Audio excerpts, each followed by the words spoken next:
Bonjour à tous, j'espère que vous allez à merveille. Aujourd'hui, on va s'intéresser à la fonction cognitive la plus représentée sur Terre, la fonction cognitive SI. Premièrement, qu'est-ce que SI? Ce que vous devez comprendre au niveau des fonctions cognitives, c'est qu'elles viennent à la base de l'anglais. Il y a très peu de gens qui travaillent sur les fonctions cognitives en France, donc on utilise les termes anglais. En anglais, SI, c'est Sensing Introvert, c'est les sensations introverties.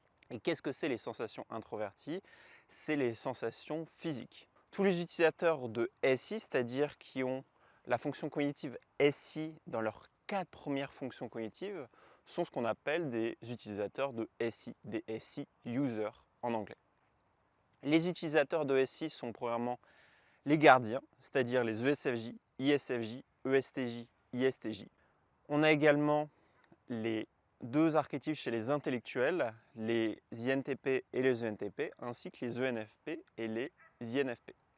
À chaque fois, pour chaque fonction cognitive, on aura 8 archétypes de personnalité qui vont utiliser une fonction cognitive précise. Donc ce sera des utilisateurs de telle fonction cognitive. Là aujourd'hui, on va se focaliser sur les utilisateurs de SI. Qu'est-ce que SI? SI, c'est quelque chose qu'on appelle les sensations internes. C'est-à-dire qu'un utilisateur de SI sera vraiment au courant d'un point de vue physique de toutes ses sensations internes. Ses organes, comment il se sent, son niveau de fatigue. Plus quelqu'un a un SI élevé, plus il sera au courant de toutes ses sensations internes. Plus le SI sera bas, moins il sera au courant de comment il se sent physiquement. À quoi est relié SI? SI, c'est lié à la mémoire long terme, la persévérance, le fait d'être traditionnaliste, également le fait d'être focalisé sur son confort. Les sensations internes, c'est tout ce qui est lié au confort, à la sécurité. Plus un utilisateur de SI aura la fonction SI dans ses premières fonctions cognitives, donc notamment un SI héros, un SI parent, plus cette personne sera vraiment au courant de ses sensations internes et voudra être mis à l'aise. Plus on se rapprochera de la 5e et la 8e fonction cognitive, moins cette personne aura besoin d'être à l'aise. Et ce sera même l'inverse, c'est-à-dire que les personnes qui auront la fonction cognitive SI en 5e et 8e fonction cognitive, ce ne sera pas des utilisateurs de SI. Ou si vous prenez par exemple tous les artisans qui ont la fonction cognitive SE en héros ou parent, ces archétypes ne seront pas des utilisateurs de SI. Ce seront ce qu'on appelle des SE users, en fait, c'est-à-dire l'inverse. Qu'est-ce qui est relié aussi au fait d'être bien connecté à ses sensations internes? C'est ce qu'on appelle la mémoire. Plus quelqu'un aura un SI élevé, plus il aura une forte mémoire long terme. Plus le SI sera bas, donc c'est-à-dire notamment pour les artisans, plus ce seront des archétypes avec des mémoires long terme moins élevées qui seront plus sur le court terme. Je vous en parlerai quand je ferai la vidéo sur SE, mais SE ça correspond au fait d'être dans l'instant présent, le moment. Alors que SI, ça correspond au fait d'être sur ses sensations internes et d'être orienté sur le passé. Tous les utilisateurs de SI sont orientés vers le passé. Donc ils ont une grosse mémoire long terme, ils peuvent se rappeler de beaucoup d'événements. Il y a par exemple l'exemple d'un de vos grands-parents, sans doute que vous avez vu, peut-être des amis qui ont des mémoires absolument incroyables, ils se rappellent d'événements quand ils ont 5 ans, 3 ans et vous êtes en mode mais comment tu te rappelles de ça? Je me rappelle même pas de la semaine dernière, comment ça se fait que tu te rappelles d'événements aussi anodins, aussi jeunes? Comment c'est possible? Ça vient de la fonction cognitive. Un SI user aura une grosse mémoire long terme. Par contre, sur le moment présent, il va recueillir beaucoup moins d'informations. Par rapport à cette capacité d'être dans le moment présent ou avoir une mémoire long terme, dans la précédente vidéo, je vous parlais du nombre d'images par seconde.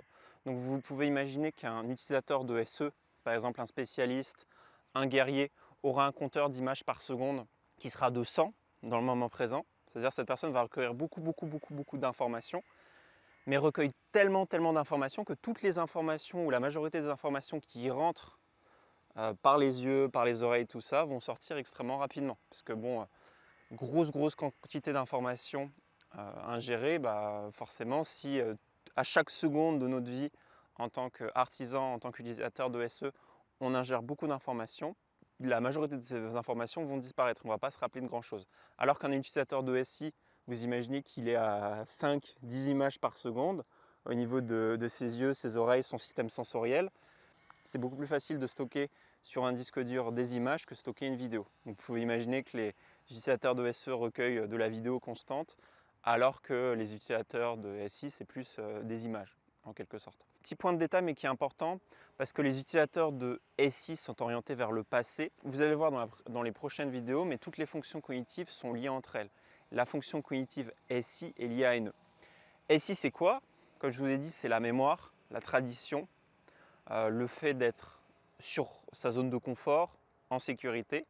Plus un utilisateur de SI aura des expériences dans sa vie, va vivre des choses, va lire des livres, plus cette personne sera capable de prédire le futur. C'est ce qu'on appelle l'axe SI-NE. Sensation interne, intuition extravertie. C'est un axe cognitif.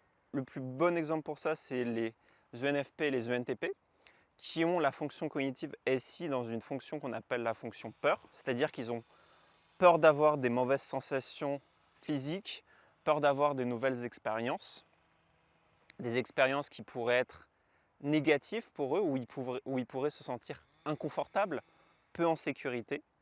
Et bien plus ces archétypes vont tester de nouvelles choses, avoir de nouvelles expériences, plus ils vont développer leur NE, qui est une prédisposition naturelle à savoir ce que les autres veulent. C'est une prédisposition à la métaphysique, au monde de l'énergétique, à tout ce qui est le monde de l'inconnu, du possible. Ce que vous devez comprendre avec SI, c'est que SI, il est orienté autour de recevoir une expérience, de recevoir des sensations internes. Les utilisateurs de SI sont compatibles avec ce qu'on appelle les utilisateurs de SE. Un utilisateur de SE, donc un SE user qui vit dans l'instant présent, va donner des sensations internes, des expériences, il va donner les choses. Et l'utilisateur de SI, un petit peu comme un vampire, va les aspirer. Tout ça, c'est lié à quelque chose qu'on appelle la compatibilité. Exemple classique caricatural, un utilisateur de SE, par exemple un ESTP, va donner des expériences, faire un date, donner des sensations au lit avec une utilisatrice de SI, par exemple une ISTJ, donc qui a un SI héros et qui est super compatible avec les ESTP.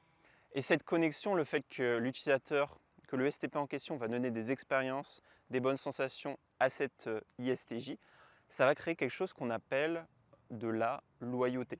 C'est-à-dire que plus l'utilisateur de SI va recevoir des bonnes expériences, va se sentir bien, en sécurité, confortable avec l'utilisateur de SE, plus cet utilisateur de SI va être loyal.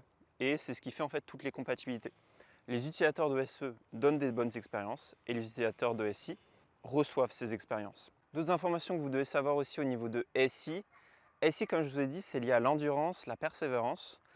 Donc, on aura quelque chose qui sera intéressant au niveau des utilisateurs de SI, notamment des SI qu'on appelle optimistes, c'est-à-dire qui sont soit en première ou en troisième fonction cognitive. Ce serait quelque chose qu'on verra plus tard. Ce que vous devez savoir sur ces utilisateurs, c'est qu'ils peuvent encaisser la douleur assez facilement. Plus une personne aura un SI élevé, et notamment un SI qu'on appelle en première ou en troisième fonction cognitive, un SI héros ou enfant, plus cette personne sera optimiste vis-à-vis de vivre des nouvelles expériences et sera capable d'encaisser, on va dire, des niveaux de douleur, c'est-à-dire d'avoir des pertes, d'en perdre une relation, par exemple. Plus le SI sera élevé, plus cette personne sera OK vis-à-vis de perdre la relation et pourra passer à quelque chose rapidement. Alors que par exemple, un SI inférieur, donc qui a peur de vivre des nouvelles expériences, comme un ENTP, un ENFP, ou quelqu'un qui aura un SI dans quelque chose qui s'appelle l'inconscient, donc ce ne sera pas dans l'ego, dans les 4 premières fonctions cognitives, mais ce sera entre la 5e et la 8e, ces archétypes de personnalité seront beaucoup plus sensibles à la douleur et auront peur d'avoir de la douleur. Et si vous prenez par exemple les artisans sont par exemple plus sensibles à la douleur, beaucoup moins capables d'encaisser sur le long terme comparé aux gardiens. D'ailleurs, petit exemple, la majorité des personnes que vous voyez à la salle de sport sont des gardiens, ce sont des utilisateurs de SI.